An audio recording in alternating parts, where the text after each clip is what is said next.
Yes,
Yesu. Hallelujah.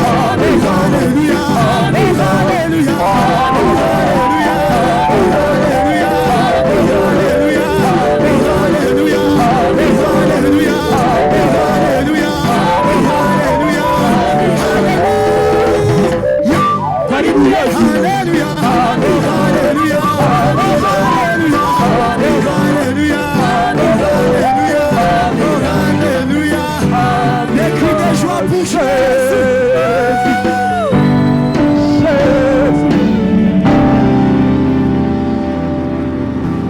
Hallelujah.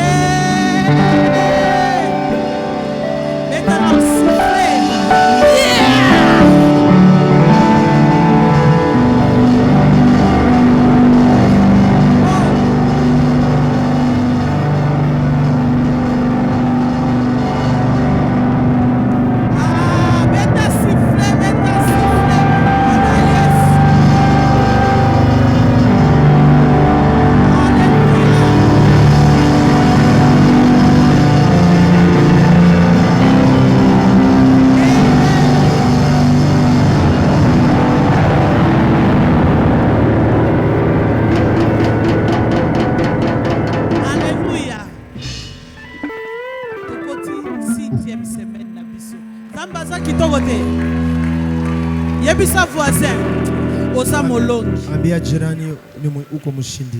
Balukila po anasima yebisa oza molongi. Na umgeukia aliye nyuma umwambie uko mshindi. Ah, yomoko comprendre? Wewe peko naelewa. Alléluia. Amen.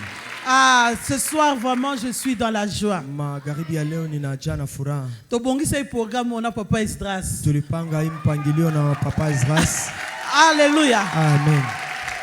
Donc il m'a assisté na 5 semaines. Na kusema aliniunga mkono Jumatano. Batei donc il y a 5 semaines. Bahubiri yote ya Jumatano. Donc pasteur Kyungu. Papa Kyungu. Papa Magila. Papa Magila. Prophète Mali. Prophète Mali. Henri Mbouya. Papa Henri Mbouya. Naye Moko. Naye Peke. 5 semaines. Jumatano. Oh papa, merci de tout cœur. Merci maman. Alléluia. Amen. C'était pas facile pour nous. Mais tout le monde qui bolingo na nzambe. Et tout le monde qui soutient ya Papa Esdras. Il a encouragé les serviteurs de Dieu. Ah ba misusu abi mais maman ngo pe solisaka biso te. Alobi bo kendeka sur place. Alobi tunakuamini anjowe. Nous te faisons confiance, toi. Mais heureusement, pas sur place. Bazala qui peut décider. Alors, Sunganga Toyamba Papa Esdras, Kalonji. Soyez le bienvenu, papa. Karibu, papa. Eh, Tobosa ni pete mama ye pa ye. Na tunamkaribisha na mama alikuya.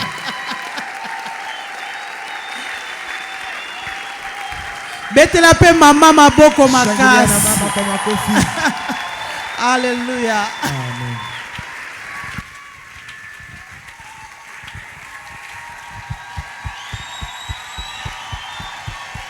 Que Dieu vous bénisse. Mungu awabariki. Amen. Amen. Vous pouvez vous asseoir. Munaizaka. Ah. Je vois que vous nous accueillez avec beaucoup de joie. Naona munatupokia na furaha nyingi. Ça nous va tout droit au cœur. Kabisa inatugusa ndani ya roho. Ça montre que ici à la Restoration, inaonyesha hapa kanisa ya Restoration, vous aimez la parole de Dieu. Munapenda neno la Mungu sana. Puisque je ne veux pas vous comparer aux autres églises. Sababu sitaki niwalinganishe na makanisa mengine. Mais il y a d'autres églises. Alakini kuko makanisa mengine. Si vous cognez comme j'avais cogné la fois passée. Kama unagonga nguvu kisi niligonga kama siku inaipita. Fini, ils vous rejettent. Mara moyo wanakutupa binaishia pale. Mais ici chez vous, vous êtes empressés. Alakini kwenu hapa muna kabisa ile kiu. Vous êtes trop réceptifs. Munakuwa na kupokea. Que Dieu vous bénisse. Mungu awabariki. Qu'il bénisse Maman Adassa. Na mbariki Mama Adassa. Puisque si elle-même n'aimait pas la vérité, des gens comme nous, ils ne pouvaient pas nous inviter. C'est une femme qui aime Dieu et qui est attachée à Dieu. Et je dis encore merci et je suis en train de bénir le corps pastoral. Là, je vois le pasteur King, le pasteur Daniel, hein? Fidèle. Mon ami fidèle. Cet homme venait toujours le matin s'entretenir avec moi chez Maman Adassa. Beaucoup de questions. J'ai senti en lui l'amour d'aller loin. Et je crois que le Seigneur va l'aider. Écoutez, nous avons échangé dernièrement avec le pasteur King à propos de tout ce qu'on nous a demandé de faire dans ce marathon. Alors, le thème que nous avons retenu en échangeant avec lui, c'est que Jésus-Christ agit encore face aux esprits impurs.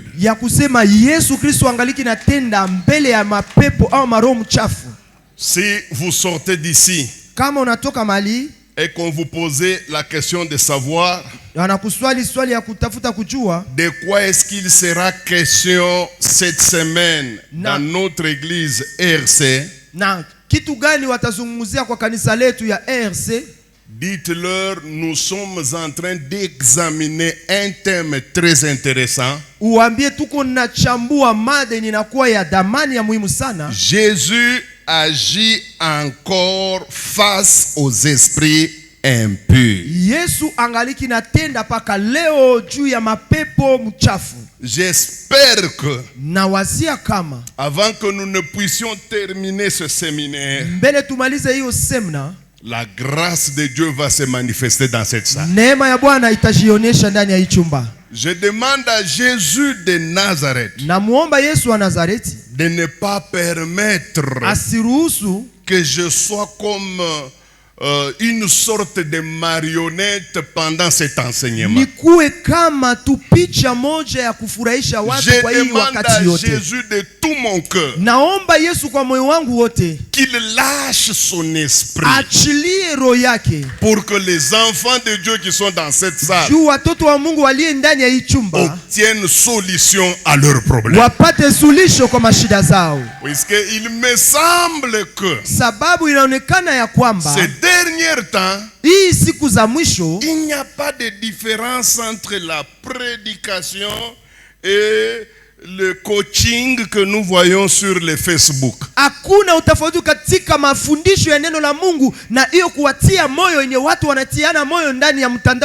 la même manière que les coachs sont en train de motiver les gens sur YouTube et sur toutes les autres plateformes, c'est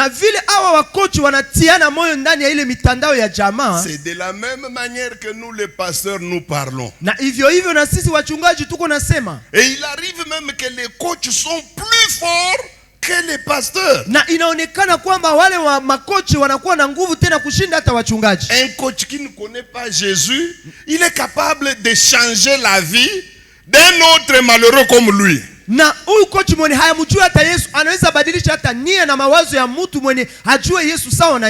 celui qu'on appelle pasteur, on lui donne de prêcher, il a du mal à changer les gens. Jésus, je ne veux pas être coach.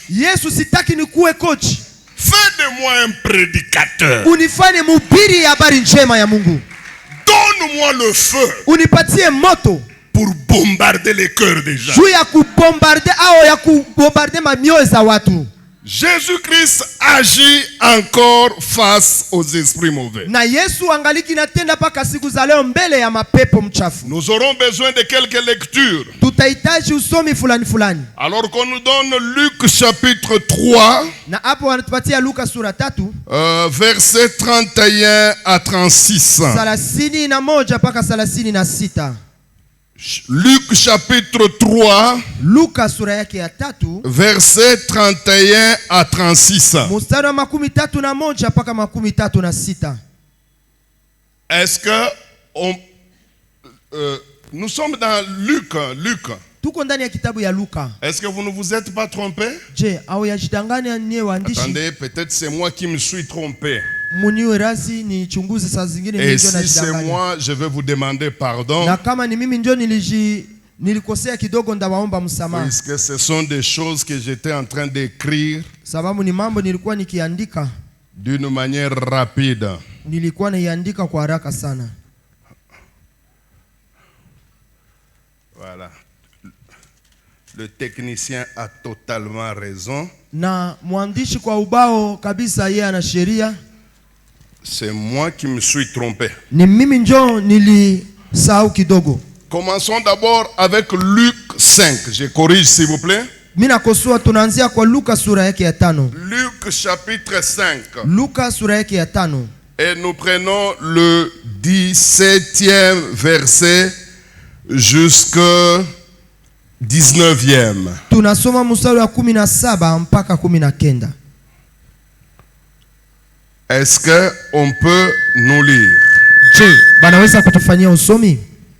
Nous pouvons répéter tous ensemble. Tusome sote kwa ujumla. Puisque cette église, c'est une église des intellectuels. Sababu hii kanisa ni ya wasomi. Essayons de nous comporter comme si nous étions à l'école gardienne. Tujitahidi kukua sawa watoto wa shule ya msingi au ya kichanga. Puisque si vous mettez trop de sérieux, vous aurez même du mal à lire à haute voix. Alors que la chanson de Mamou, tu la chantes.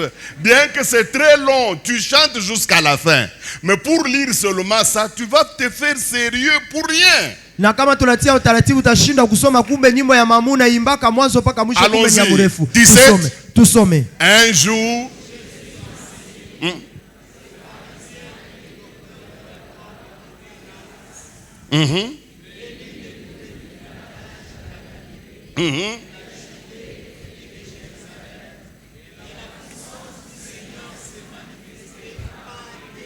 Répétez la dernière phrase d'abord. Et la puissance?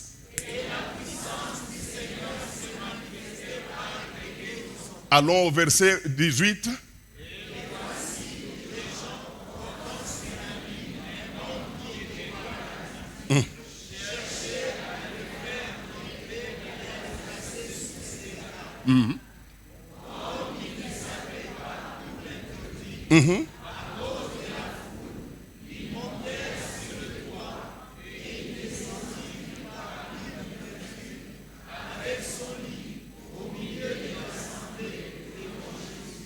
C'est pourquoi j'aime cette église. J'ai tenté ça avec une autre église. Nous nous sommes retrouvés, moi et l'interprète, en train de lire. Tout le monde sérieux. Mais ça m'a étonné, après la prédication, tout le monde a commencé à pleurer. J'ai dit, vous étiez sérieux, non? Jésus agit encore aujourd'hui face aux esprits impurs. J'avais beaucoup médité sur cette affaire de Jésus-Christ qui est encore en train d'agir face aux esprits impurs.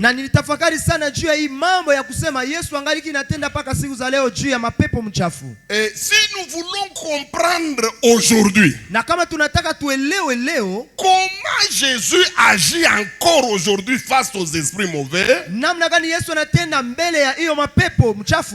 est très important que nous puissions d'abord commencer par examiner Jésus-Christ d'abord en son temps comment il agissait. Na tuweze kujifunza na kutafuta kujua kwa wakati yake namna gani alikuwa akitenda. Puisqu'il est question de voir comment il agit encore aujourd'hui. Sababu swali ni kujua namna gani na namna gani anatenda paka siku za leo. Si nous voulons comprendre comment il agit aujourd'hui, na kama tunataka tujue namna gani anatenda siku za leo, il faut d'abord que nous remontions, inabidi turudie nyuma pour comprendre comment il agissait déjà à cette époque-là. Tuelewe namna gani alikuwa akitumika kwa ile wakati. Puisque dans la Bible il est écrit, sababu ndani ya Biblia imeandikwa, que Jésus-Christ est le même. Yesu Kristo ni yule yule Hier, jana, aujourd'hui, leo et éternellement. na hata milele. Cela veut dire, hiyo inataka kusema hivi, ce qu'il faisait il y a des années, enye alikuwa kifanya inapita miaka, et ce qu'il a fait il y a quelques années, na enye alifanya inapita miaka et ce chache, qu'il est en train de faire aujourd'hui, na enye iko nafanya saizi siku za leo, il le fera encore plus tard. na ataifanya tena kwa siku za mbele. Alors pour que nous comprenions comment est-ce que Jésus agit face aux esprits impurs aujourd'hui, na juu tuelewe vile Yesu anatenda juu ya mapepo mchafu paka siku za leo, commençons d'abord par comprendre déjà à son époque comment il agissait. tuanze kuelewa namna gani kwa wakati yake alikuwa akitenda. Puisque les méthodes n'ont pas changé, sababu mbinu haiyabadilika, il est le même. anakuwa yule yule. Alors j'ai commencé à examiner la vie de Jésus Nilianza kusoma maisha ya Yesu à travers les 4 évangiles kupitia injili ine jusqu'à Apocalypse. na mpaka kwa Ufunuo. J'ai remarqué que Jésus avait un ministère qui tournait autour de 3 grands axes principaux. Na nilikutana huduma ya Yesu ilikuwa ikakaa kwa msingi ya mambo 3 ya muhimu sana. Jésus-Christ dans tout son ministère, Yesu Kristo ndani ya huduma wake wote, il n'était pas comme toi et moi aujourd'hui. hakukuwa sawa wewe na mimi leo. Aujourd'hui vous êtes apôtre, leo nakuwa mtume, le lendemain vous devenez prophète, kesho yako nageuka nabii, après vous devenez voyant, kisha tena nasema unakuwa wa kuona mambo, vous devenez super apôtre, na tena nasema unakuwa mtume mkuu. Jésus ce n'était pas comme ça. Yesu hakukuwa na ile mambo. Depuis qu'il est sur la terre, tangu alikuja ulimwenguni, et depuis qu'il sert Dieu, na tangu alianza kumtumikia Mungu, et depuis qu'il est en train de rendre ministère, na tangu alikuwa akifanya huduma wake, j'ai remarqué que tout son ministère tournait autour de 3 grandes choses. Na nilielewa huduma yake ilikuwa na mambo 3 kubwa. Je n'ai jamais vu Jésus-Christ faire autre chose en dehors de ces 3. Na sikuona Yesu kufanya kitu kingine nje ya hii mambo 3. Chaque fois qu'on l'invitait quelque part, na kila wakati walikuwa akimwalika mahali fulani, il fera ces 3 choses. alikuwa akitimiza haya mambo Chaque fois 3. qu'il sera dans une église, kila wakati alikuwa akiingia kanisani fulani, il fera ces 3 choses. atafanya haya mambo 3. S'il se retrouve devant les femmes, kama nakutanika katikati ya il wanawake, ne change pas, il fera toujours ces 3 choses. habadiliki, anafanya kila wakati hiyo mambo 3. Mon ami serviteur de Dieu, toi qui es dans cette salle, rafiki yangu mtumishi wa Mungu mwenyewe kwa hii chumba, ouvre ton oreille fungua sikio lako pour comprendre comment ton maître à juu ya toi kuelewa kama bwana wako wewe se comportait dans le vile ministère. alikuwa akijikamata ndani ya huduma. Jésus-Christ, depuis qu'il est serviteur de Dieu, Yesu Kristo tangu iko mtumishi wa Mungu, je ne l'ai jamais vu Jésus sikumuonaka hata Yesu faire autre chose kufanya kitu kingine en dehors de ces 3. nje ya hii mambo 3. Quelle est la première chose que Jésus-Christ faisait toujours dans son ministère? Na kitu gani kia kwanza Yesu alikuwa akifanya kila wakati ndani ya huduma wake? Quel est le premier axe Na ngambo ya kwanza ilikuwa nini? autour desquels son ministère tournait toujours? Enye huduma wake ilikuwa ikitembea ndani yake kila wakati. Qu'on nous lise. Watu somee maandiko. Luc 4. Luka sura yake ya 4. Luc 4. Luka sura yake ya 4.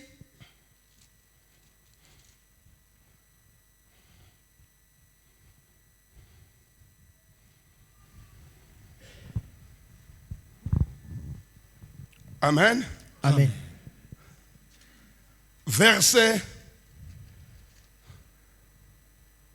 31 31 À 36. À 36, c'est pour la documentation. Mais on ne va pas tout lire pour gagner le temps. Quel est le premier axe du ministère de Jésus? La première chose, la plus importante dans son ministère. Puisque nous, d'aujourd'hui, peut-être la chose la plus importante dans notre ministère, c'est le nombre de likes.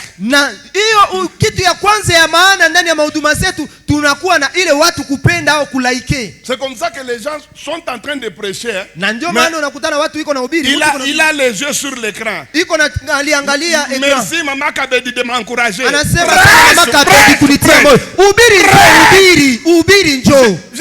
n'avait pas les yeux sur ces histoires. Je vais vous montrer la première chose à laquelle Jésus-Christ s'est donné trop dans son ministère. Verset 31. Répétons. Il descendit à Capernaum, ville de la Galilée, et il enseignait le jour de... Verset 32. On était frappé car voilà la première. Jésus, il ne faisait rien d'autre dans son ministère si ce n'est d'abord de prêcher et enseigner. Hakukuwa nafanya kitu ingine nje ya kwanza ya kuhubiri na kufundisha watu. Il n'y a pas une chose qui a préoccupé les pensées de Jésus. Hakukuwa na kitu yenye ilikuwa kabisa navutia akili ya Yesu. L'intelligence de Jésus. Mawazo na akili ya Yesu. Comme la prédication de la parole. Sawa mahubiri ya neno la Mungu. L'enseignement. Na mafundisho. Mes amis. Warafiki zangu. Jésus est la première personne au monde. Yesu ni mtu wa kwanza katika ulimwengu à avoir tenu en haleine ya kukamata ulimi na kusema 5000 hommes sans compter les femmes. Anakamata watu 5000 bila kuhesabia wanawake na watoto. Sans mégaphone. Bila hata kuwa na megaphone. Sans instrument. Bila kuwa na chombo ya sauti. Il a prêché pendant 3 jours. Akahubiri siku 3 bila kukoma. Les femmes mariées, wanawake wa bunyumba, ont oublié leur mari. Wakasahau mume zao. Les mariés, les hommes, na banaume bene ont oublié leur maison. Wakasahau na manyumba zao. 3 jours. Siku 3 mzima. De la parole, seulement la parole de Dieu. Il n'y a pas de chanson. Il n'y a pas de parler à langue. Il était en train de marteler la parole de Dieu. Siku 3 mzima. Bila kula, sans boire, bila kunywa. Et tu penses que c'est un prédicateur de blagues? C'est après 3 jours qu'ils se sont rendus compte qu'ils n'ont pas encore mangé. Maintenant, je me suis posé la question. 3 jours, hakuna wakulamuka, hakuna wakwenda kukazi, Yesu kona nyukuta neno la Mungu. Yesu. Et je me suis posé la question, c'était quel genre de parole qui les a capturés? Ils ont oublié qu'ils doivent manger. Ils étaient là en train de suivre la parole de Dieu. Il aimait Jésus. Jésus, même s'il croise une fille, il commence directement avec la parole. Demande à la Samaritaine. Uliza mwanamke Msamaria. Et là, avec sa cruche, en train de faire des fiers. Jésus va dire, voilà, toi tu vas descendre ici.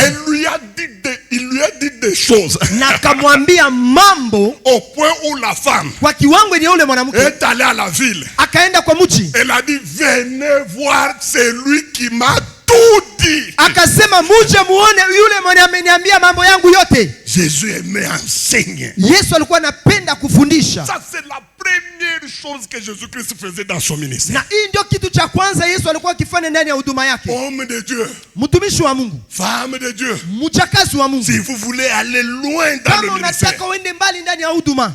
Prêchez la parole. Ubiri neno la Mungu. Enseignez la parole. Fundisha neno la Mungu. Jésus était terrible. Yesu alikuwa ajabu kabisa. 3 jours mes amis. Siku 3 marafiki zangu.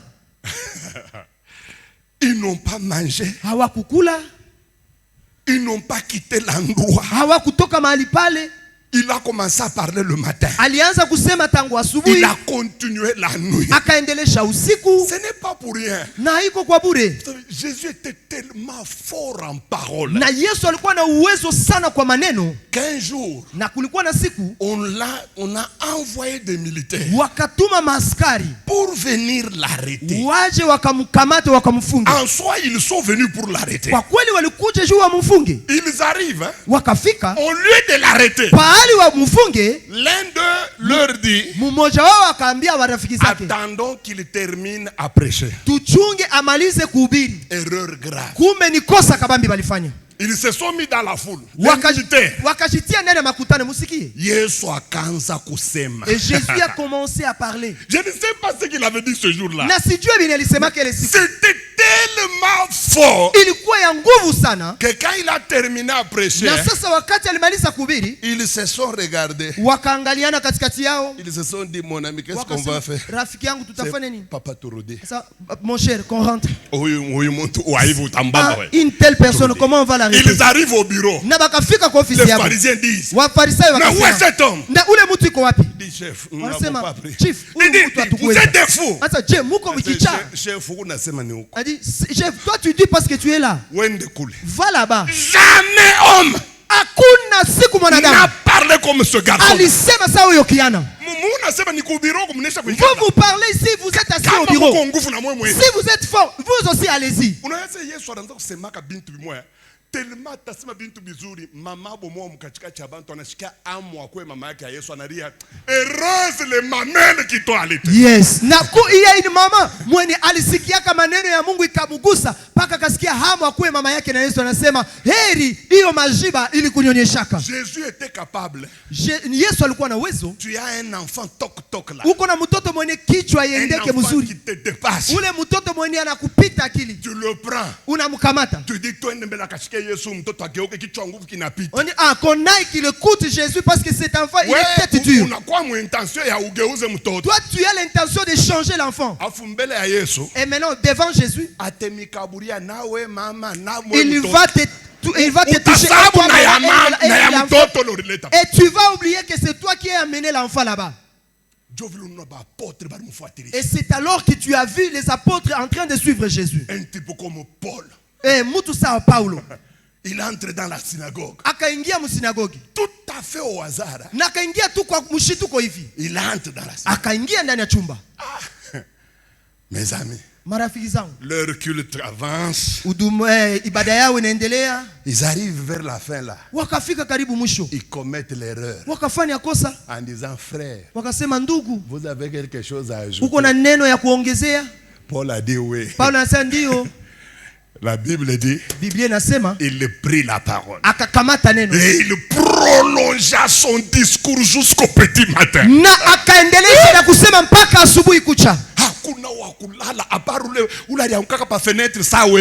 a personne qui s'est endormi à part celui-là et tu qui s'est il a pris la parole vers 17h. Il a prêché toute la nuit.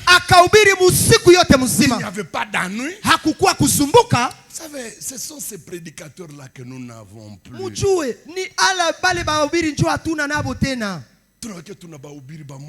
Et nous avons aujourd'hui des prédicateurs.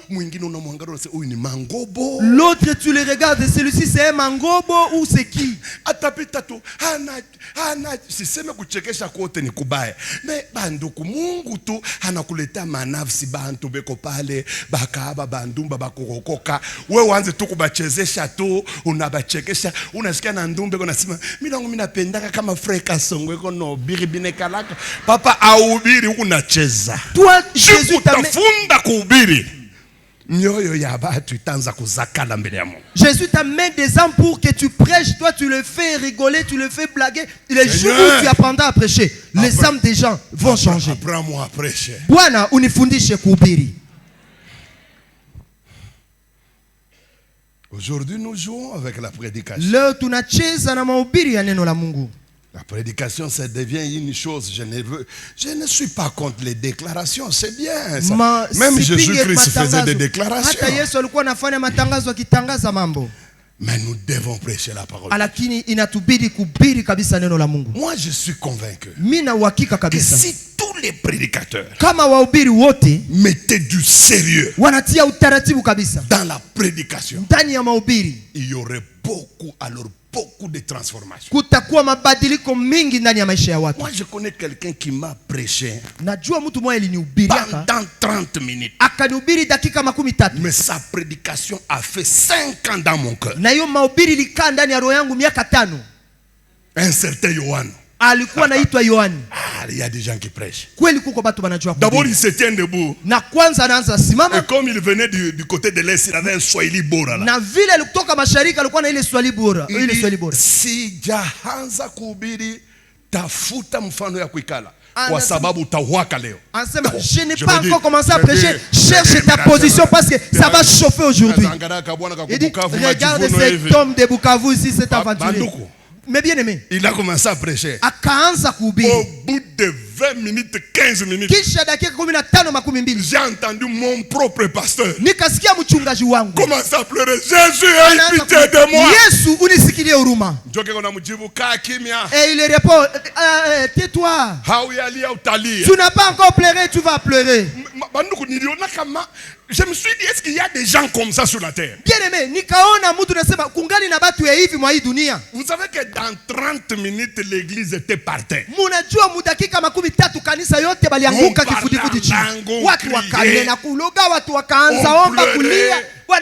et lui, il est parti au bureau. Nous avons pleuré comme des moutons. Après 2 heures, il revient. Il dit, allez, arrêtez de pleurer. Levez-vous, rentrez chez vous. Dieu a eu pitié de vous. Cette prédication-là a fait 5 ans dans mon cœur. Chaque fois que je voulais faire quelque chose, j'entendais Yohan parler dans mon cœur. Ces prédicateurs-là ne sont plus. Aussi, il y en a. Ils sont rares. Et ils sont toujours méprisés. Les gens ne les aiment pas. Les gens aiment des prédicateurs qui prêchent les 22 points pour aller à Dubaï. Les 42 points pour être député de la Goma.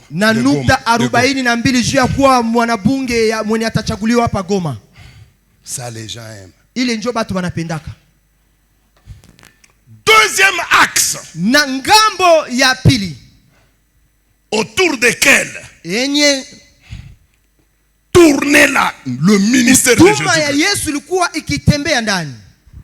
Je vous ai dit que le premier axe, c'était la prédication et l'enseignement. Maintenant, deuxième axe, chaque fois que Jésus-Christ prêchait quelque part, lui il ne terminait pas les prédications comme nous. Nous on termine les prédications en disant et nous disons ce que ce peut vous aider dans le nom de Jésus. Allez-y un peu. Jésus-Christ dans toutes ses prédications, il n'a jamais donné machache, il donnait tout ce qui concerne ce jour. Et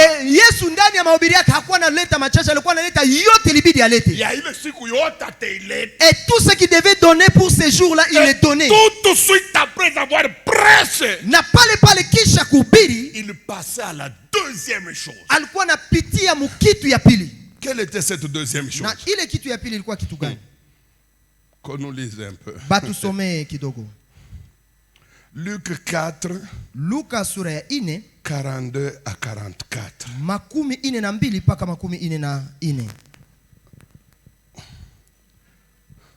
Ou bien 40. Commencez déjà à 40. 40.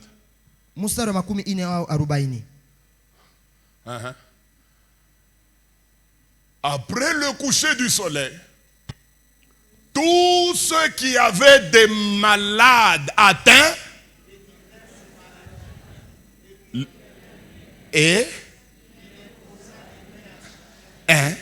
il les guérit. La deuxième chose que Jésus-Christ faisait dans son ministère. Na kitu cha pili Yesu alikuwa akifanya ndani ya huduma yake. Papa prophète. Nabii. Si unaita prophète des nations. Unasema uko nabii wa mataifa. Prophète mwenzako vile yeye anaanza kutumia. Écoute maintenant comment ton ami prophète comment il travaillait. Kama anaisha kuhubiri. Et lorsqu'il termine de prêcher. Ainele vile wewe unafanyaka unaanza pa kuingisha mikono. Il ne faisait pas comme toi tu fais là, tu fais. Il est ni style yako wewe. Ça c'est toi qui fais ça. Sikia mwanaume. Maintenant écoute c'est après avoir prêché. Kisha kuhubiri. La deuxième chose qu'il faisait. Kitu ya pili alikuwa akifanya. Ce sont des guérisons. Ilikuwa mauponyaji. Et des miracles. Na miujiza. Mes amis. Marafiki zangu. Lisez votre Bible. Usome Biblia yako. Montrez-moi là où Jésus-Christ est en train de prêcher l'évangile. Unionyeshe kwenye Yesu anahubiri injili. Il termine la prédication. Anamaliza mahubiri. Il dit aux gens tutaonana kesho. Il dit aux gens on va se revoir demain. J'ai lu toute la Bible. Nilisoma Biblia yote. Jésus-Christ après la prédication. Yesu kisha mahubiri yake. Après l'enseignement. Kisha kufundisha watu. Il faisait toujours une deuxième chose. Alikuwa anafanya kila wakati kitu cha pili. Ce sont les miracles et les guérisons. Ilikuwa miujiza na mauponyaji. Jamais j'ai vu Jésus. Hakuna siku mimi nilimuona Yesu prêcher l'évangile. Kuhubiri injili et terminer na kumaliza sans guérir les malades. Bila kuponyesha wagonjwa. Si toi tu as un verset. Kama uko na shairi moja ya Biblia. Tu as un texte. Au uko na maandiko. Où on montre Jésus. Kwenye banaonyesha Yesu. En train de prêcher en public. Iko na hubiri hadharani. Ou dans le temple. Au ndani ya hekalu. Et il termine la prédication. Na anamaliza mahubiri. Sans guérir les malades. Bila kuponyesha magonjwa. Viens me montrer ce texte. Kuja unionyeshe ile maandiko. Je vais changer ma manière de prêcher. Ndabadilisha namna yangu ya kuhubiri neno la Mungu. Deuxième chose kitu cha pili à laquelle Jésus-Christ s'est donné temps. Enye Yesu alikuwa akijitoa yake yote. Le deuxième axe na ngambo ya pili autour desquels tournait le ministère de Jésus. Enye huduma yake Yesu ilikuwa inatembea ndani. C'est l'axe de guérison et de miracles. Ngambo ya uponyaji na miujiza. C'est pourquoi tout le monde savait. Na ndio sababu kila mtu alikuwa anajua. Que si Jésus est en train de prêcher. Kama Yesu yuko na hubiri. Vous êtes malade. Uko mgonjwa. Allez-y seulement. Sharti uende. Puisqu'après la prédication. Kisha mahubiri. Il va guérir les malades. Ataponya wagonjwa. Vous pouvez continuer. Vous pouvez continuer 41. Tuendelee 41. 41 s'il vous plaît. 41. Non, gardez ce 41 là. Vous pouvez passer encore à, je crois, 42, 44. Dès que le jour parut, il sortit. Et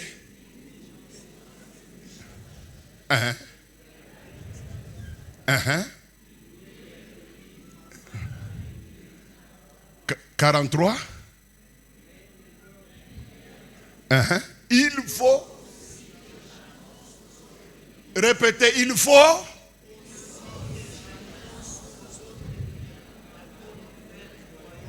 premier axe. Allez au verset 44. Tuende kwa mstari wa 44. Et 45.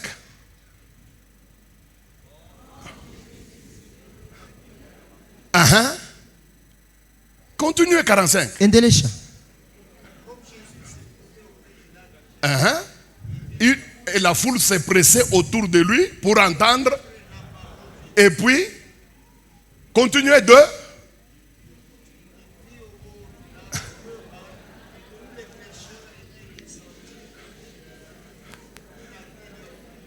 Il va commencer à prêcher après ce verset. Après la prédication, il va guérir les malades comme vous n'avez pas idée. C'est pourquoi même les ennemis de Jésus-Christ le respectaient. Au début, ils le contestaient. Il l'injuriait. Même les pharisiens parlaient trop de mal sur lui. Mais quelles sont les choses qui ont convaincu les pharisiens parfois à fermer leur bouche? Le niveau des miracles et des guérisons. Et je regrette. Dans les années 80, quand on entrait dans l'église, on était sûr d'une chose, que si nous allons à l'église et que nous sommes malades, nous serons guéris. Dans ces années-là, c'est pourquoi même les malades s'efforçaient eux-mêmes d'aller à l'église, puisqu'ils savent qu'il y aura des guérisons. Mais de nos jours,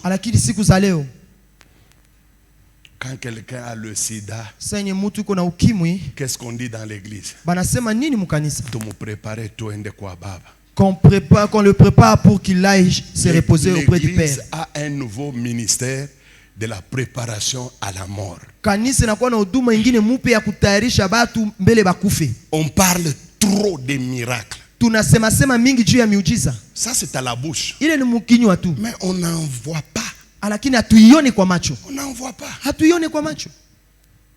Vous pouvez entrer dans un bureau, vous trouvez les béquilles. Mais vous demandez qui avait déposé ces béquilles. Il n'y a que le pasteur lui-même qui connaît là où il a trouvé ça. Ça fait mal. Ça fait mal. Un homme qui n'a pas été universitaire a bâti plus de 3000 églises dans 4 ans seulement du ministère. Il ne prêchait même pas en français. Ce n'était pas son affaire. Même pas l'anglais. Il prêchait en Swahili. Il a fermé la bouche même des intellectuels. Vous voyez, l'évangile qui consiste à beaucoup parler n'apporte rien. Mubiri fanya hauna wa kwanza kuhubiri na kulalamika mumabisi vile unalalamika jo kwa Yesu utabilalamika we, mais kama kuna puissance il n'y aura rien, tu ne vas rien convaincre. Prédicateur, même si tu prêches dans le bus, dans le rue, mais s'il n'y a pas de puissance, il n'y aura rien, tu vas continuer à crier dans l'air. Priez Dieu qu'il vous donne la puissance de guérison. Amen. La puissance de guérison et de miracles. Alléluia. Amina. Troisième axe. Et ça, c'est ce qui nous intéresse.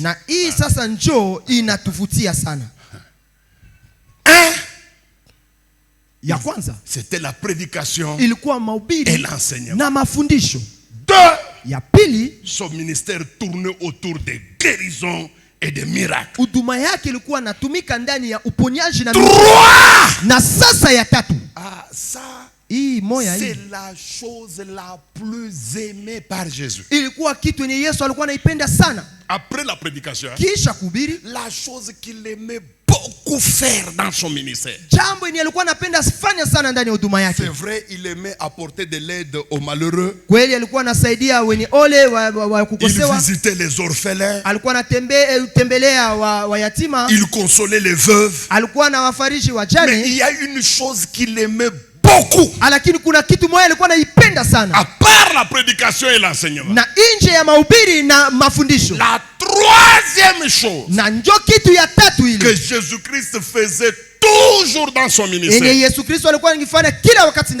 Cher prédicateur, si vous voulez que votre ministère change, essayez de copier Jésus. Quitte dans tes habitudes là de crier dans l'air. Et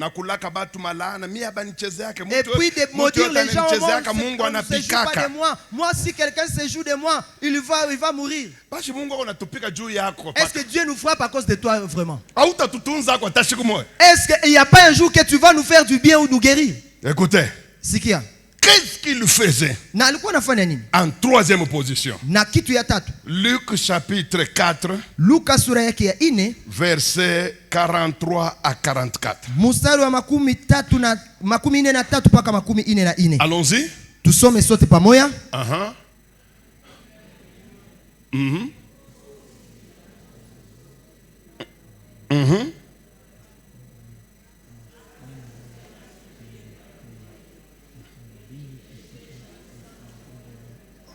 Allez au verset 44.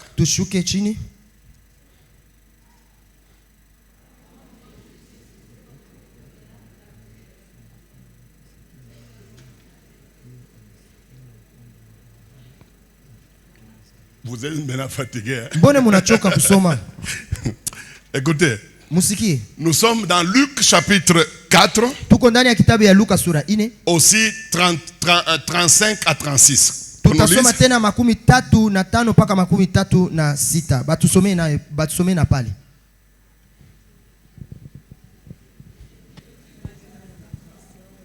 Très fort.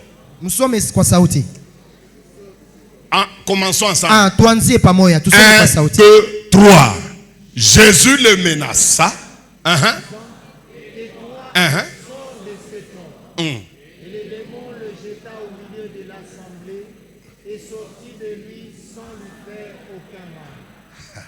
Tous firent ce stupeur et ils se disaient les uns aux autres, quelle est cette parole? Il commande avec autorité et puissance aux esprits impurs et ils sortent. Répétez, Ils sortent. C'est la troisième chose que Jésus-Christ faisait dans son ministère.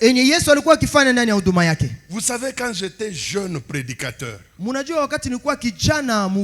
j'aimais trop copier les styles des hommes de Dieu qui m'épataient. C'est pourquoi vous allez voir que dans les années 80, j'aimais trop imiter Bonke, les hommes de Dieu comme l'Indien la Maïcha qui chassait les démons. Et vers les années 90, quand les différentes images de Jimmy Swaggart ont commencé à envahir l'Afrique, j'ai changé le style, j'ai devenu comme Jimmy Swaggart. Na wakati ya mwaka 90 ile mapicha ya Jimmy Swaggart nayo inaanza Afrika, mimi naanza kumuiga tena Jimmy Swaggart. Et comme nous étions à Kaminala, nous étions trop influencés par les prophètes qui venaient de Kaboto. Et alors, j'ai changé aussi le style, j'ai commencé à parler comme les prophètes de Kaboto. Bon, Dieu m'a dit, Ezra okobazimwe. Na kitu tulikuwa pale Kamina nikaanza iga wale manabii bene walikuwa pale Mungu akaniambia sema Ezra uko na kichaa. Et j'ai commencé à étudier le ministère de Jésus. Na nikaanza kujifunza huduma ya Yesu. J'ai compris que Jésus-Christ lui toute sa vie. Na nikaelewa Yesu maisha yake yote mzima. Il n'a fait que 3 choses. Alikuwa anafanya tu mambo 3. 1. Ya kwanza, prêcher et enseigner. Kuhubiri na kufundisha watu. 2. Ya pili, guérir et faire des miracles. Kuponya na kutenda miujiza. 3. Ya tatu, chasser les démons. Kufukuza mapepo.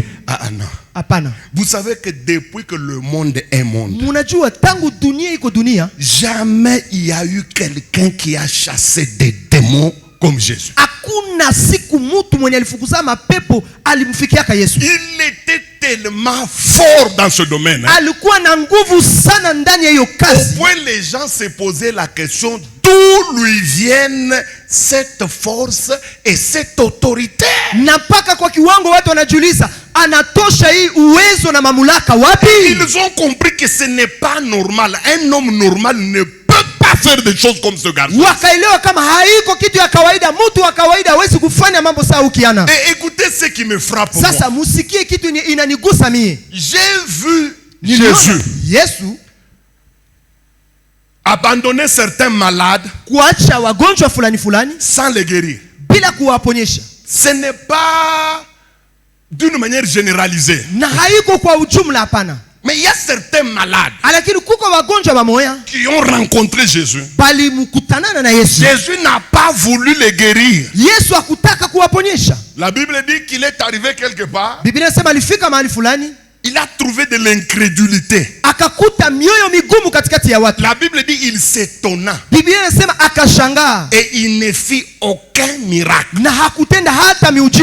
Si ce n'est imposer les mains à quelques malades. Mais je n'ai jamais vu Jésus dans la Bible rencontrer un esprit mauvais et le laisser à l'aise. Dans toute la Bible, on dirait Jésus était antipathique avec les esprits mauvais. Même si l'esprit mauvais n'est pas en activité, il est dormant dans la personne. Une fois Jésus entre, l'esprit va commencer à crier. Et quand il crie, Jésus le mettra dehors. Je n'ai jamais vu Jésus cohabiter avec des esprits. Ça m'a fait très mal. J'étais quelque part à Kolwezi il y a des années. Je ne sais pas si je peux bien me rappeler l'année. Mais ça doit être en 86, je crois. Ma mémoire peut me trahir. Mais l'histoire est vraie. Je prêchais. J'étais en tournée. Et le culte s'est terminé. Moi, j'étais au bureau. Mais voulant sortir, j'ai trouvé un ancien de l'église qui est tombé devant les fidèles qui sortaient. Et il est entré en transe. Mais qu'est-ce que j'ai remarqué? Les anciens et les diacres étaient autour de lui, croisant les bras et attendant que les manifestations démoniaques se terminent. Et quand je demande à l'un d'eux qu'est-ce qu'il y a, il me dit anekalaka na malari ya kifafa. Il souffre de l'épilepsie. J'ai dit maintenant mnafanyaka jase tunekalaka tuko namwangalia paka hivi mpaka itaisha. Il dit comment vous faites? Il dit oh non, on les surveille jusqu'à ce qu'il va se remettre.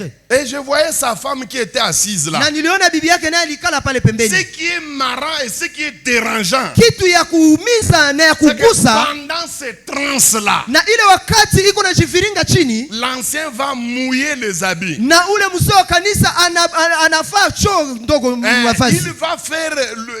Il va uriner dans les habits.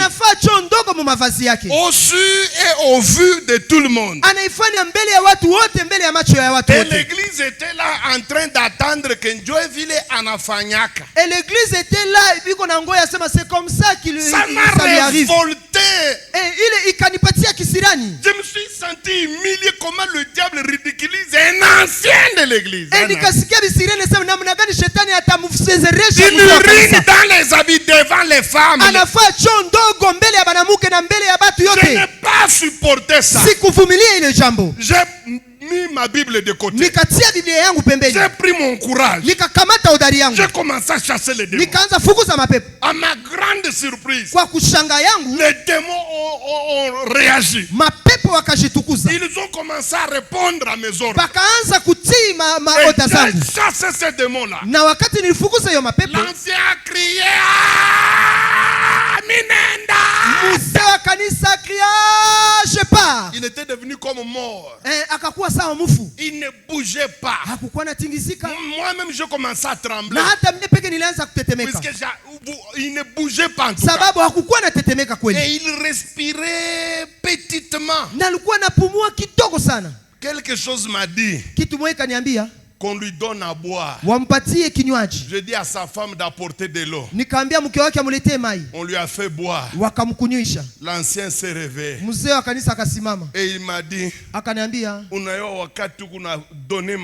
vous savez, lorsque vous ordonnez là, je vis quelque chose comme je ne sais pas un monstre, je ne sais pas ni facile. Et il est sorti de moi. Depuis ce jour-là, l'ancien n'est jamais tombé. Et quand je demande combien l'épilepsie a fait comme année, comme je sais pas durée, il me dit depuis 30 ans. Imaginez-vous si je n'avais pas lu la Bible, si je n'avais pas copié Jésus, si j'étais toujours dans le rythme là d'imiter les autres hommes de Dieu, ce monsieur serait épileptique jusqu'à aujourd'hui. Jésus chassait les démons. Et il ne supportait aucune cohabitation avec les démons. C'est aujourd'hui où il y a des démons dans l'église. Pas à l'époque de Jésus. Jésus-Christ est entré dans la synagogue. Écoutez ce que la Bible dit. Il s'est trouvé dans leur synagogue. Dieu appelle leur synagogue. Ce n'était pas la synagogue de Jésus. C'était leur synagogue. Mais Jésus-Christ fait son entrée dans leur synagogue.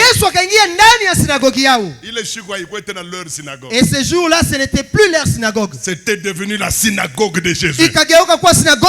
La Bible dit il s'y trouvait un homme à la main sèche.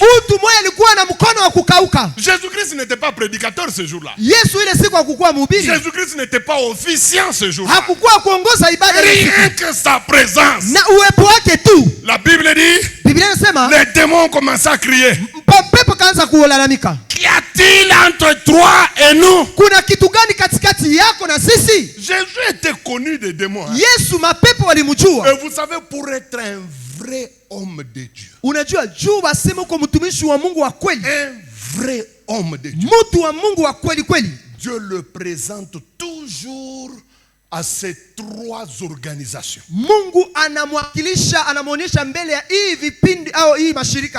Tout vrai serviteur de Dieu sur la terre,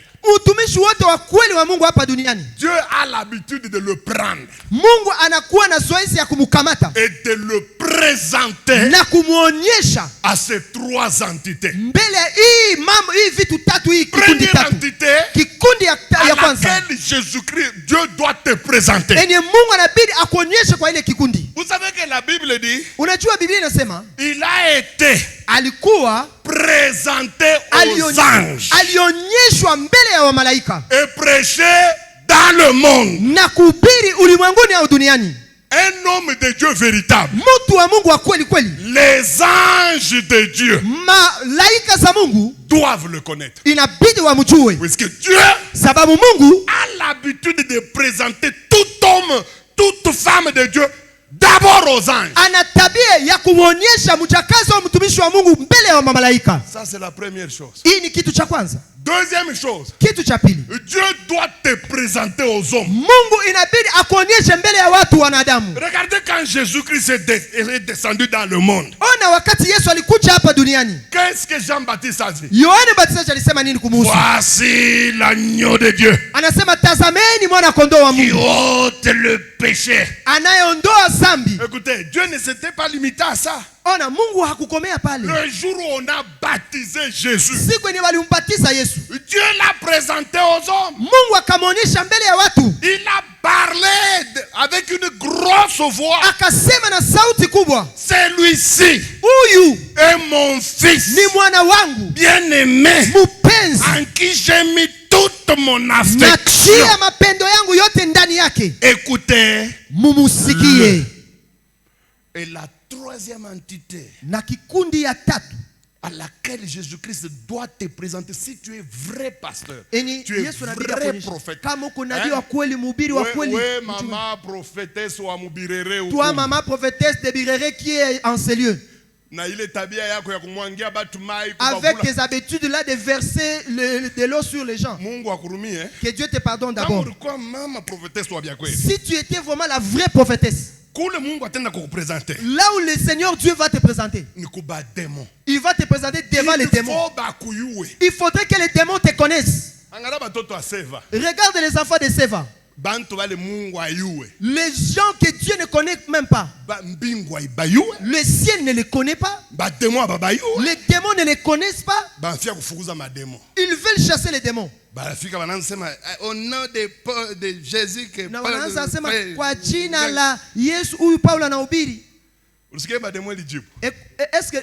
écoutez ce que les démons dit. Paul. Il dit Paul, nous le connaissons. On l'a déjà présenté devant nous. Jésus. Et Jésus, celui-là, il est terrible, c'est final. Nous les connaissons très bien. Et vous de vos rien là. Qui êtes-vous? Et si Dieu ne t'a pas encore présenté devant les démons, n'ose pas aller chasser les démons. Yes. Chez nous à Kipushi, pasteur, moi, il fait Kutubu.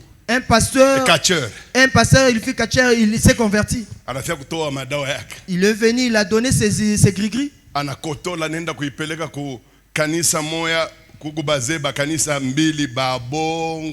Et il est parti donner ça à des anciens de l'église, des faux anciens. Et ils sont dans tout, même les boissons alcooliques, même les prostituées, ils prennent. Et ils ont pris ces histoires-là. L'un la mâchoire a dévié. Et l'autre, il a séché sur place.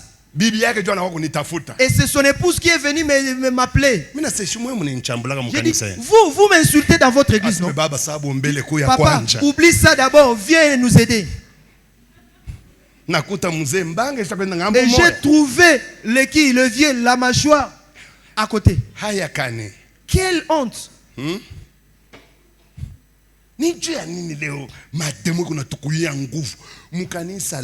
Pourquoi aujourd'hui les démons nous résistent?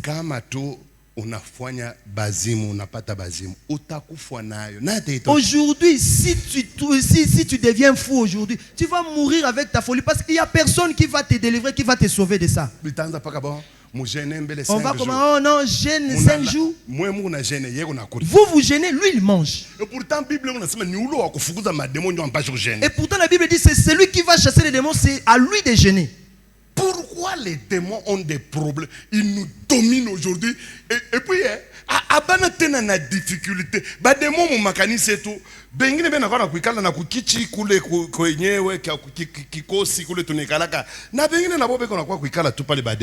démons sont à l'aise dans l'église, ils viennent s'asseoir là où les hommes de Dieu sont. Et les autres, même pendant la prédication, ils s'acclament. Il n'y a rien qui va les chasser. Il n'y a rien qui va les secouer. Ils sont à l'aise.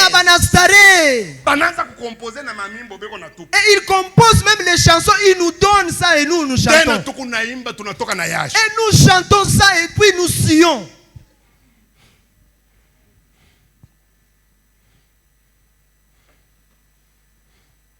Mais quand j'examine Jésus, non, cet homme-ci, non. Le royaume de il n'y a pas une période où le diable a tremblé comme l'époque où Jésus-Christ était lui-même sur la terre. Le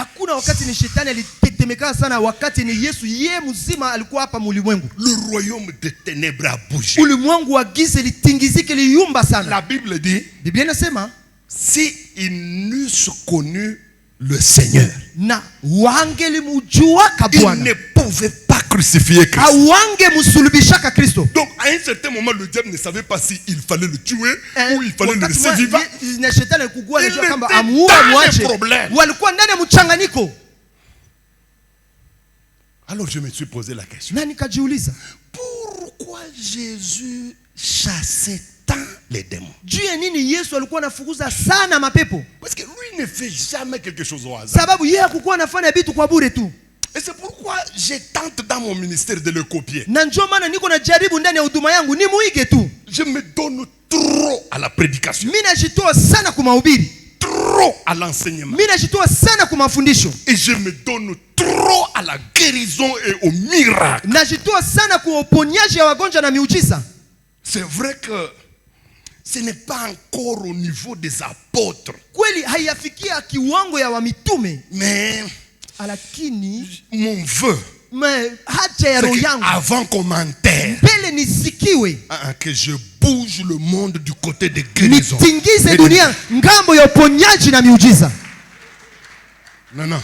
Hapana. Il faut. Inabidi vifike. De deux. Ya pili, j'ai besoin de voir les démons me craindre. Nataka nione kabisa mapepo biko na niogopa biko na tetemeka.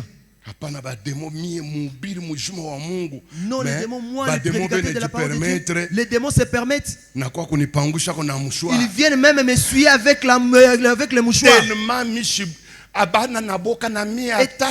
Et tellement qu'ils n'ont même pas peur de moi. Na bakasikia aseme nitaenda kuhubiri mkanisa fulani banacheka. Et s'ils apprennent que je vais aller prêcher dans une église, ils se moquent de moi. Il dit on a invité Papa Esdras. Bon, atutenda kwa taje yeye mwenyewe mbele ni démon. On ne va pas y aller, lui-même il est démon.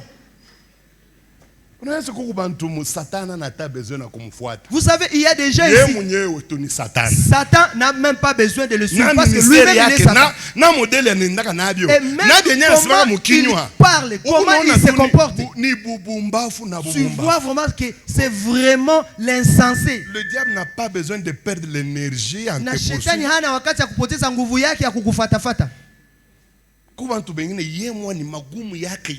Et il y a certaines personnes, lui-même, il est le problème de lui-même. Il est une difficulté pour lui-même. Maintenant, posez-vous la question.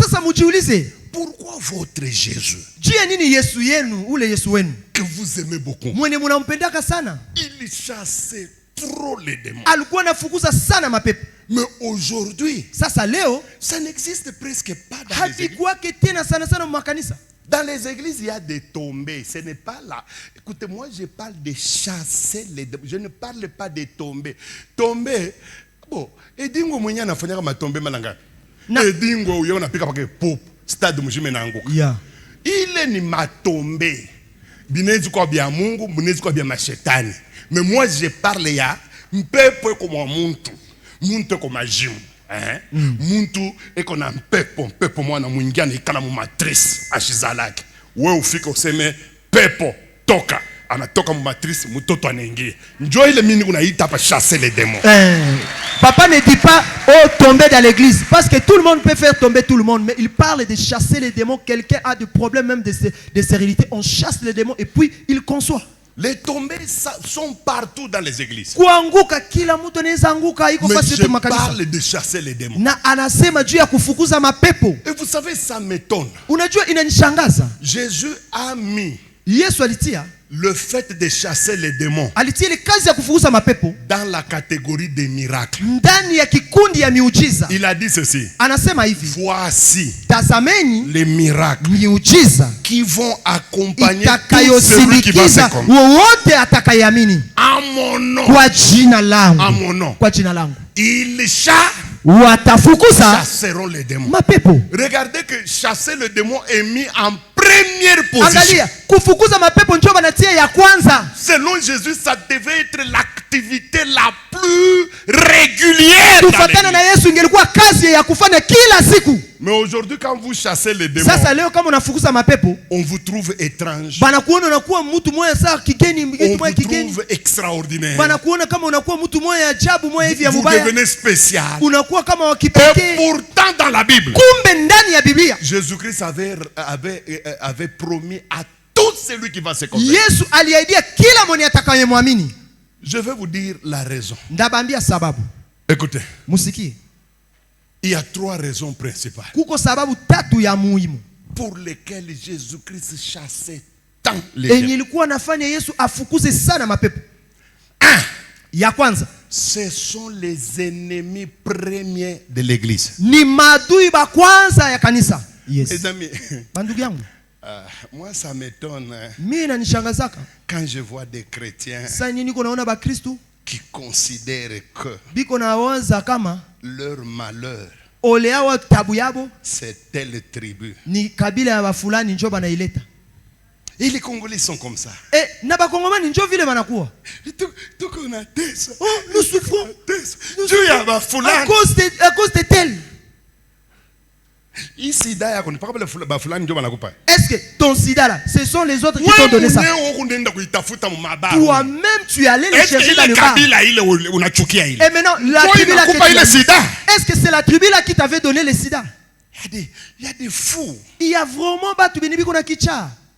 Sur TikTok, sur les réseaux sociaux, vous allez voir que les Congolais sont des fous. Mu TikTok mu mitandao ya jamaa utakutana ba Kongomani ni ba mipenda basimu. Et on a présenté qu'à drapeau qu'à province à Boisseme, nous allons découper. Nous sommes indépendants. Ni bendera ya jimbo yetu tutakata jimbo. Attends, je vais casser ça. Vous voyez ces Goma ici. On peut prendre ça et ça devient une république. Et on place votre président et vos drapeaux.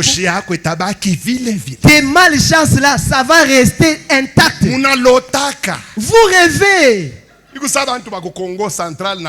C'est comme les gens du Congo central et du Katanga. Ils sont dans un monde imaginaire. Quand on découpe Congo, que ça devienne une république. C'est vrai, vous allez vous découper ça. Et puis vous allez trop souffrir alors. Preuve. La preuve en est que Kosovo, on avait découpé ça. On a le taux de chômage. Vous connaissez le taux de chômage qu'il y a? Ils ont 90% de taux de chômage au Kosovo. Soudan du Sud. Le Sud-Soudan. On a découpé ça du Soudan. Regardez comment ils souffrent. Ton ennemi en réalité ce sont les démons.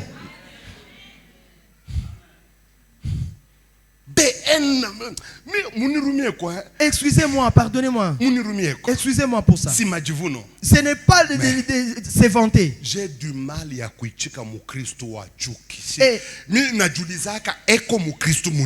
et j'ai du mal à accepter un chrétien qui a de la haine dans son cœur. Je me demande, il est quel chrétien? Moi, Ezra, ce que vous voyez, que je monte seulement en train de mentir. Et je vais perdre ma paix. Ma conscience va me déranger. Jusqu'à ce que je vais dire à Dieu, Dieu, j'ai menti. Et c'est alors que je vais retrouver ma paix. Et maintenant que j'ai haï quelqu'un, et que je prenne même le couteau et puis je le poignarde. Et en plus, je dis que je suis diacre. Non. Mais bien aimé, votre ennemi, ce n'est pas un humain. Ce sont des démons. Regardez quand Jésus-Christ annonçait la naissance de l'église. Quelles ont été ses paroles? Écoutez ce qu'il a dit. Je bâtirai mon église. Regardez. Tout de suite après avoir prononcé le mot église, Jésus-Christ va continuer à parler en montrant quel sera le problème de cette église. Écoutez ce qu'il a dit. Je bâtirai mon église dont les portes de l'enfer et le séjour des morts ne passeront jamais contre elle. Donc, après avoir annoncé la naissance de l'église, Jésus montre déjà qui sera l'ennemi de cette église. Il dit que ce sont les portes de l'enfer.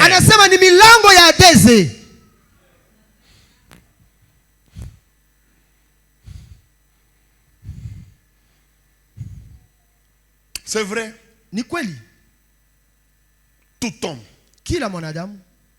doit aimer son pays. Ce n'est pas un péché. Mais ne confondez pas patriotisme et la haine de l'autre. Là, ce n'est plus le patriotisme. Votre ennemi, ce sont les démons. Même si vous avez un enseignement, il y a des démons. Même si vous méprisez les enseignements. Vous nous parlez trop des démons. Parlez-nous du Saint-Esprit. Parlez-nous de l'enlèvement. Toi, avec la prostitution que tu as, où est-ce que tu iras d'abord? Qu'on t'apprenne ta souffrance. Vous savez, Jésus, il a plus parlé des démons que des anges. Il a plus Suivez les enseignements de Jésus. Il a trop parlé des démons que des anges de Dieu. Vous savez pourquoi? Il connaissait que c'est là le problème. Vous méprisez les démons. Mais ce qu'ils font dans les églises. Vous savez, dans nos églises, on nous a appris des... En Jésus, nous sommes libres. Oh, en Jésus, tout comme nous sommes libres. Non, non, moi je ne refuse pas. Et même moi je suis libre. Et maintenant, regardez le nombre de scandales dans des églises. Nous sommes libres. Oh, tout comme nous sommes libres. Oh, nous sommes libres. Oh, le diacre a volé l'argent de l'église. Nous sommes libres. Oh, tout comme nous. Les gens qui étaient mariés Joseph dans le théâtre, ils deviennent maintenant les mariés dans la réalité. Ça s'appelle hypocrisie.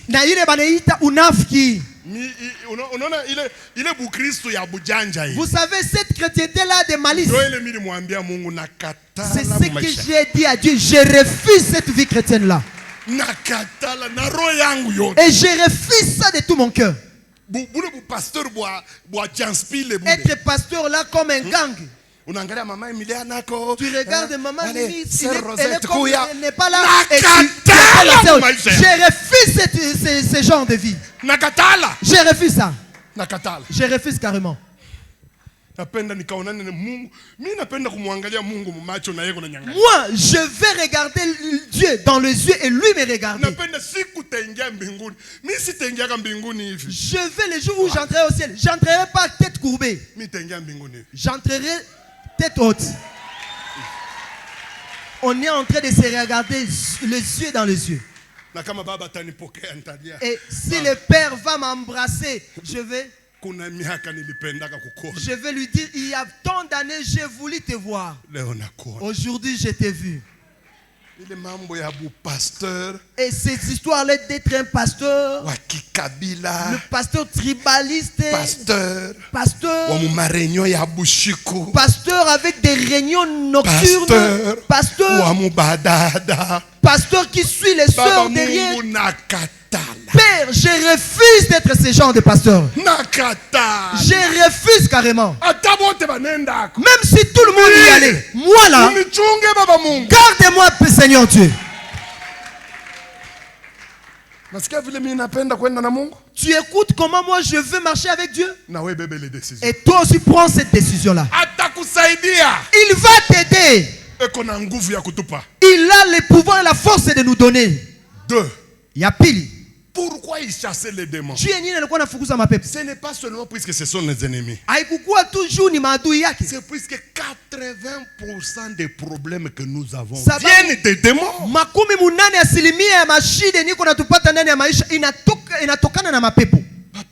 Baba.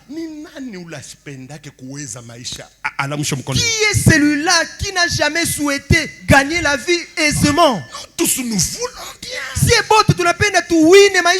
Qui n'a jamais fait le commerce au Congo? Qui? Tous ici. Nous avons déjà tenté de faire quelque chose. Mais le problème c'est quoi? C'est que la majorité, nous n'émergeons pas. Et vous allez commencer à sentir une forme de mur.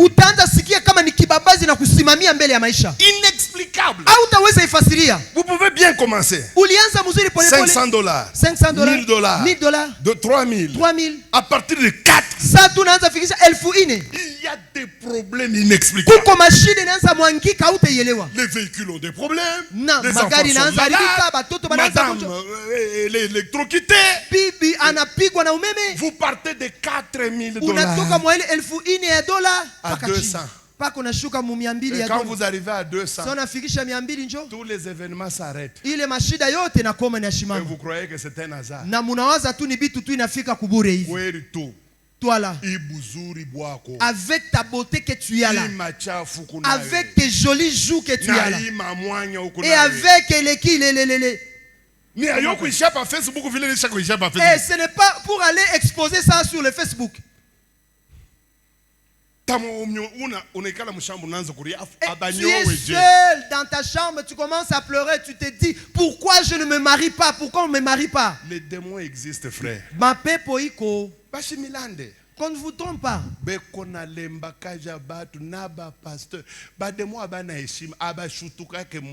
les démons n'ont pas de respect, ils n'ont peur de personne. Président de la République, député, bishop, prophète des nations, donnez-leur seulement une occasion, ils vont vous faire des histoires terribles. Vous savez, le diable après une telle prédication, il va me pousser seulement dans des histoires qui vont m'humilier. Seulement pour humilier ou faire descendre la valeur de pasteur Esdras. Et pour que tu apprennes que le pasteur Esdras, et lui aussi on vient de l'attraper. On vient de l'attraper avec une femme. Et là tu vas haïr Dieu. Et tu vas haïr même les histoires de Dieu, les choses de Dieu. Les démons sont capables de le faire. Mes amis, marafiki, ne méprisez pas ces gens. Faites attention. C'est une erreur. Dans les églises, quand on nous apprend de nous moquer de Satan, la Bible dit que Michael, même dans sa contestation, n'a pas lâché de propos injurieux à l'égard du diable. Et qui êtes-vous, qui insultez le diable? Et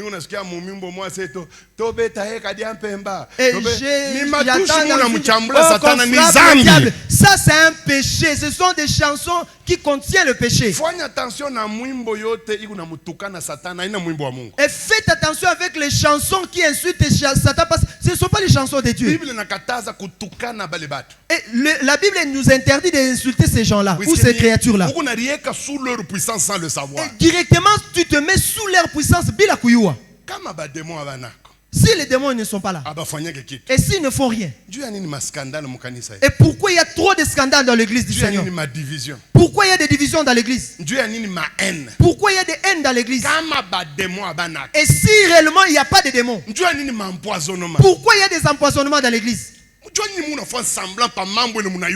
pourquoi vous faites semblant dans des choses que vous maîtrisez, vous connaissez très bien? Regardez comment les pasteurs qui sont frappés par des AVC. C'est vrai, hyperactivité, oui. C'est vrai,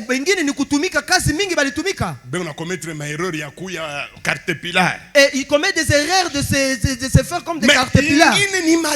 Mais les autres, ce sont les démons qui les frappent. 90% des pasteurs des pasteurs ils sont des hypertendus. 80% ni diabétiques.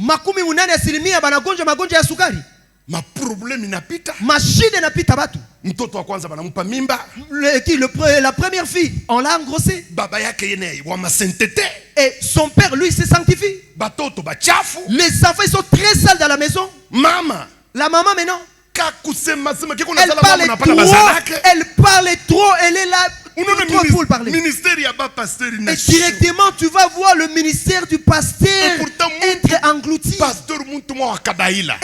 un pasteur de Kabaïla. Mais ah pardon. Je n'ai pas bien saisi, je m'excuse papa. Ça arrive mon ami. Merci. Pour venir comprendre, yeah. Un homme de valeur. Mais qu'on détruit à partir de là. Job. Regarde Job, il était intègre. Mais il avait une femme vilaine comme tu n'as pas idée. Les enfants des ambianceurs au point zéro. Ils ont déstabilisé Job. Et ils ont déstabilisé toute la vie de Job.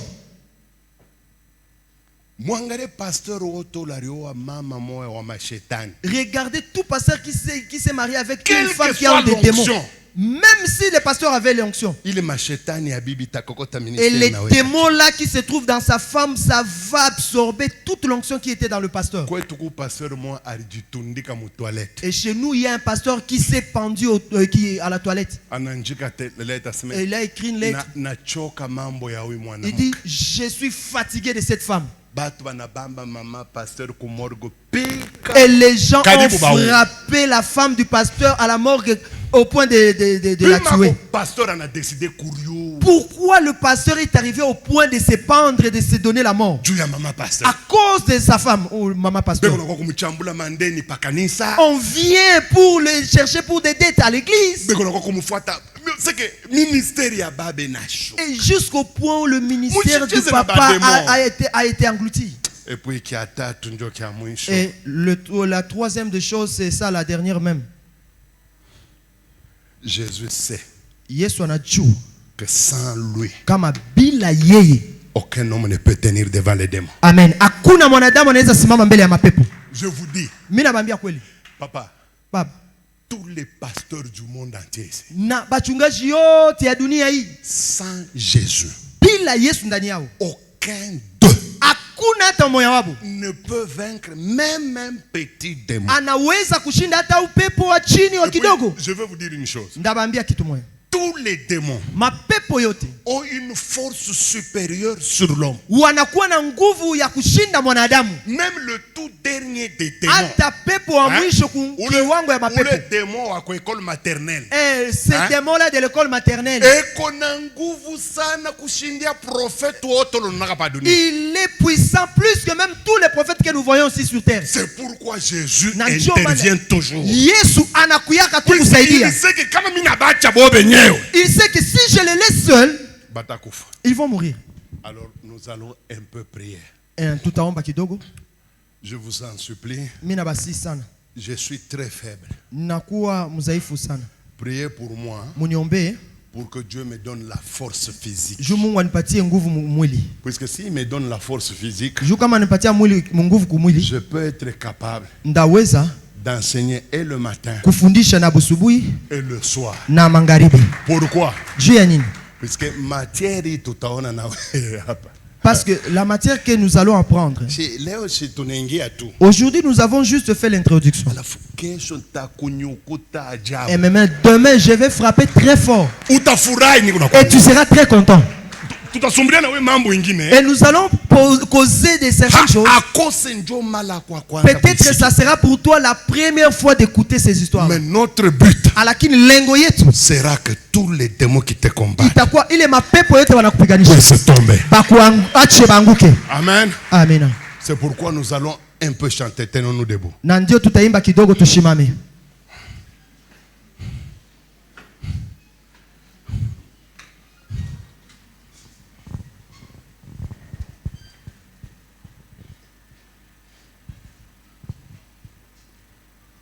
Alléluia, alléluia, alléluia, na Yesu. Alléluia, alléluia, alléluia, na Yesu. Alléluia, alléluia, alléluia, na Yesu. Alléluia, alléluia, alléluia, na Yesu. Alléluia, alléluia, alléluia, na Yesu. Alléluia, alléluia. Esengo etondi na motema pona zali mwana Nzambe. Alléluia, alléluia, alléluia na Yesu. Alléluia, alléluia, alléluia na Yesu. Alléluia, alléluia, alléluia na Yesu. Alléluia, alléluia, alléluia na Yesu. Alléluia, alléluia, alléluia na Yesu. Simba alléluia.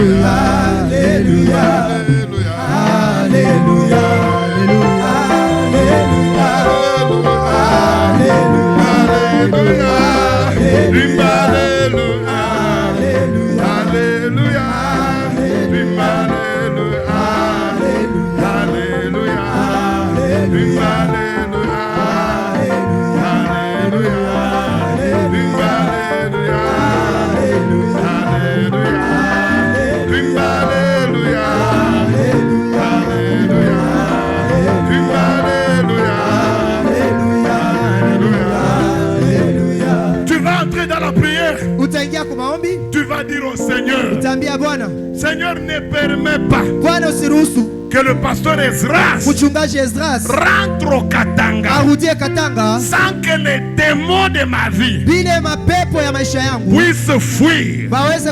J'aimerais que cette semaine, tous les démons et les esprits impurs puissent me libérer. Prions. Seigneur, oui Seigneur, que ton serviteur ne quitte pas cette ville. Que ton serviteur ne quitte pas cette église.